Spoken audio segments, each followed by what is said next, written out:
warra jaartii qabdan jaartii teessaniif gaarii ta'a. Sin jaaladha jaa himam. Yeroo manarraa baatan dhungadhaa itti maramaa baha. Cal jettaniin bayina. Mana keessatti isii gargaara.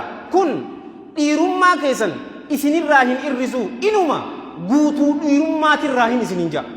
Rasuulli keenya sallallahu alaihi wa sallam kophee isaanii lubbuu isaaniitiif hodhachuu turanii salawaatu rabbii wa salaamu alaihi bi abii wa ummii sallallahu alaihi wa sallam.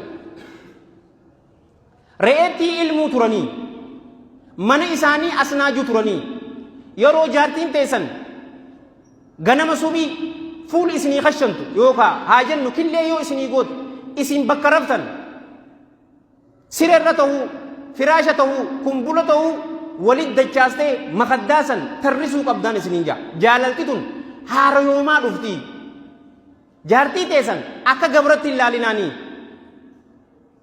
Torbaan irraa arraan tana naaqana manatti hin godhin nuun deemii ja'ati hoteela geessa wajji nyaadhaa shahafaa wajji jaan isiniin jaa. Amman tana haadhaa fi abbaa keenyarraa wanni nuti dhaalle naamusa dhaalleen isiniin jaa. Akhlaaqa bareedaa dhaallee yoo amman tana haadhaa fi